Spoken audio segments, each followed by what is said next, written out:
በኢትዮጵያ ብሔራዊ ባንክ በግብይት መድረኮች በሚደረጉ ህገወጥ ከብር ጋር የተቆራኙ ከሰው ወደ ሰው ፒ2ፒ ግብይቶች ላይ የወጣ ማስታወቂያ።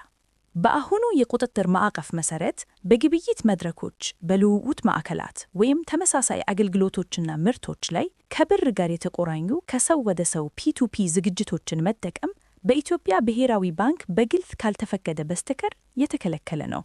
ማንኛውም በብር የሚከናወን የክሪፕቶ ምንዛሬ ክሪፕቶከረንሲ ከሰው ወደ ሰው ፒ2ፒ ግብይት ወይም ልውውጥ እንዲሁ የተከለከለ ነው።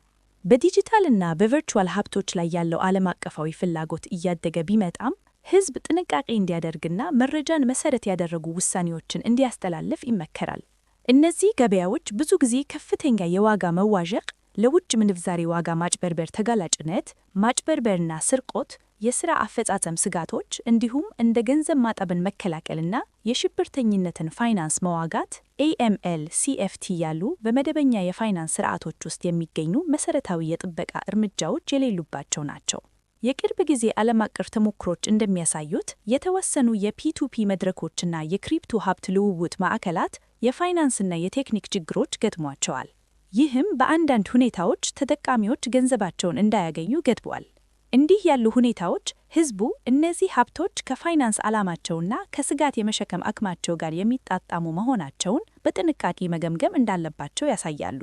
የኢትዮጵያ ብሔራዊ ባንክ በማደግ ላይ ባሉ የዲጂታል ሀብት ቴክኖሎጂዎች ውስጥ ደህንነቱ የተጠበቀና ስርዓት ያለው ተሳትፎን ለማሳል የሚያስችል አጠቃላይ የቁጥጥር ማዕቀፍ ለመዘጋጀት በንቃት እየሰራ ይገኛል። ይህ ሂደት የፋይናንስ መስተጋባትን እና የብሔራዊ የክፍያ ስርዓቱን ታማኝነትን በመጠበቅ ከዓለም አቀፍ ምርት ተሞክሮች ጋር የተጣጣመ መሆኑን ለማረጋገጥ ከዓለም አቀፍ አቻ ተቆጣጣሪዎችና ከአገር ውስጥ ባለድርሻ አካላት ጋር ቀጣይነት ያለው ምክክር ማካተቱን ይጨምራል። እንዲህ አይነት ማዕቀፍ በይፋ እስከሚተረጎም ድረስ ከብር ጋር የተቆራኙ የክሪፕቶ ምንዛሬ ከሰው ወደ ሰው ግብይቶች እንደተከለከሉ ይቆያሉ።